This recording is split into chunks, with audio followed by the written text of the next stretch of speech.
So you want to move to Spain, and about a year before you go, some of the things I want to recommend doing. I'm gonna do the video a bit back to front today because I'll make it a bit more interesting if I don't fall over, or maybe that will make it a bit more interesting as I walk along this wall. But the first one I would say is where you're going to live. Now, the reason that's quite an important one is a lot of people do not know where they want to live. It may surprise people, but that's the reality, because some people go in some places on holiday, like say Benidorm or La Mata, Torrevieja, whatever, but they're not 100% that's exactly where they want to live. They want, you know, some want the city life, some want just a nice quiet place in the country, and I think you need to sit and assess there exactly what you want and is it realistic. See, it's like me. I like La Mata because Torrevieja's over there. If this was in the middle of nowhere, I would hate it. The reason being is I like to have city restaurants, etc. on my doorstep. Well, big town. But I just don't want to live in there. It's the same when I'm in Worcester in the UK. We live in St John's, which is like they sort of call it the village in the city because it's sort of its own little village community. So the other thing is, like here, this sort of thing bugs me with all the plastic. So there is downsides to certain things as well. So what you need to do is sort of weigh up exactly where you want to live. Then you need to assess your budget. Are you realistic with your budget? Are you going to be able to factor in any changes? I mean, if you're coming over from the UK, you've obviously got the Brexit issues coming up, which will have some influence on the exchange rates. But it doesn't mean it's impossible. It just means you need to factor some changes in there in case they do happen. They're just things that you need to consider. Are you going to rent or buy? Because one of the things that put me off buying, because I've had people say to me already, oh, you should buy, you should buy. Well, first thing is, La Mata is nice. I love living here. At the same time, before we know what we know now, when we first arrived, we could have purchased something and then decided this was a complete nightmare and a bad mistake, and buying a house here could spend the next 2-3 years trying to sell the thing or sell it at a loss. So you've got to bear that in mind. It's much easier to find somewhere to rent and then move. You know, if you say, well, I don't want to be in there, I want to be more to town, sort of the big town living, or I want to go up to Alicante, even bigger, then that option's there if you're renting. But if you purchased, that's not on the table. It's much harder to sell a property than it is to rent one. And that's something you've got to bear in mind. It may pay to actually spend a bit of time in different areas. This is something I do recommend that people do exactly the same in the Philippines. You sort of pick a base, like say you move to La Mata and then spend a bit of time in Torrevieja, Valencia, Murcia, even Madrid if you wanted to find where Spain suits you best, because that's where you see what you want to see. You know, it becomes where you want to be, and I think that's a very important point. There, you know, you need to make sure you're making the right decision. And I know the other thing is some people put themselves off because of that uncertainty. But one thing I would say is I do love Spain myself. I love living here. I love the lifestyle. I love the food. I do find that food's cheaper here than the UK. I do find the quality is often better as well. So there is a lot of plus sides. Will the Brexit affect it that much? Not for people like me, because I'm not on a pension. I pay my own insurance anyway for healthcare, so the answer is no. The implications may come in on the older generations, but even then, I'm sure the UK doesn't want a lot of pensioners going back to the UK, so I would say just wait on that one. The next thing on that is you've decided where you want to live. Is there stuff there to keep you occupied? Because like me, I'm quite happy to just walk along the beaches and do stuff like that all day, go on the internet, do a bit of fishing like these guys over here, and just experience the stuff on my doorstep. I mean, you could go hiking over the back there as well. There's a lot of stuff you can do. Is there going to be enough to keep you occupied? Because a lot of this is location wise. And the other thing, just had a quick thought relating to renting or buying, is there's 10% tax to the state.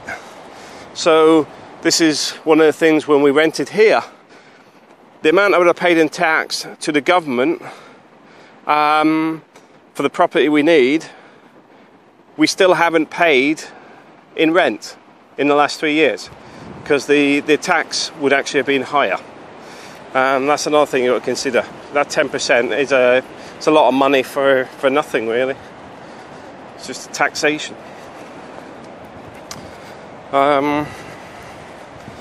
So you've got to take those sort of things on board, but also be aware that you're coming to a country where the majority of people that you bump into do not speak English. There's a recent document going around the school at the moment relating to Valencian, because there's actually less people speaking English than there is Valencian.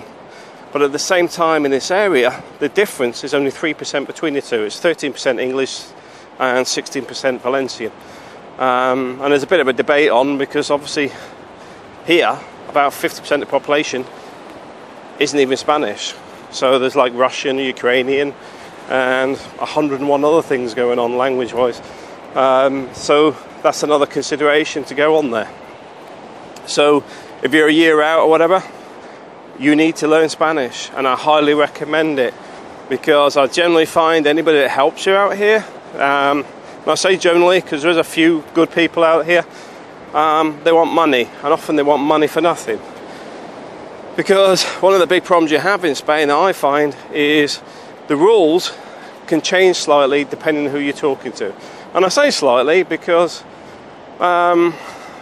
something may not be a legal requirement, but they may actually want it. So although it's only a slight change, it's a pain in the backside, because you may need a document that you don't actually have. Just something to be aware of. So learn the language, make sure you've got the right location. Realise that it's not always sunny. This may be a hard one to believe, walking along the beach. Well, it's actually quite windy today, but I'm actually in my Spanish football top for Spain, and a pair of shorts, walking along the beach, and there's people sunbathing and stuff. But there is a bit of a windy breeze, but not as bad as it has been for the last few days. But it isn't always sunny. It never is. You will get a lot of sunshine throughout the summer months, etc., and it's not too cold today. But come November, it can be a little bit chilly.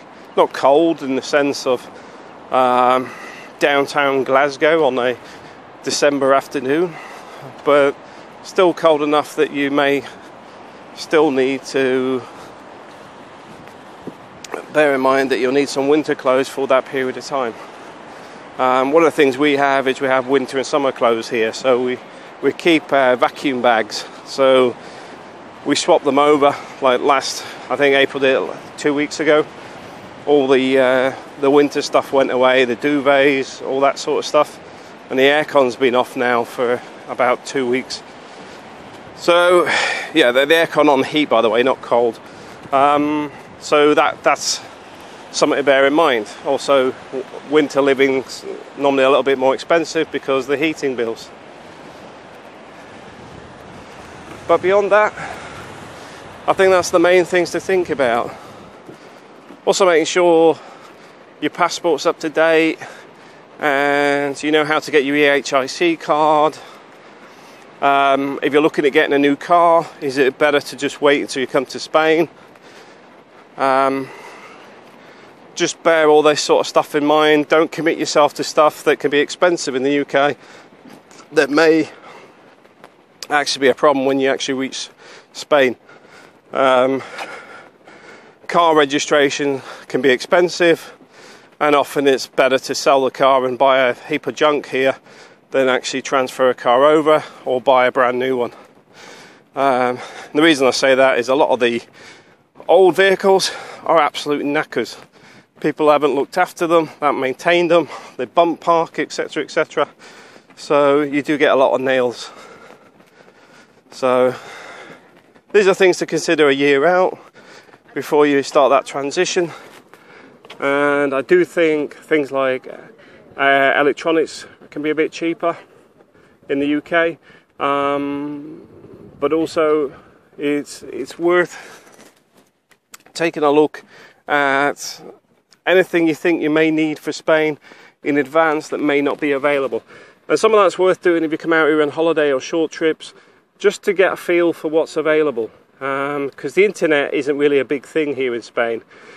And I'm not knocking people in the sense that they don't know how to use the internet. I'm just saying that they don't use it in the same way as we do in the UK. You know, eBay is not as big. All my stuff is actually on my eBay Co UK account, because 90% of the stuff I end up ordering ends up coming from the UK or China. Hardly anything is actually available from Spain, so you end up ordering it in anyway, or Germany. So bear that sort of stuff in mind. But above that, it's not too bad.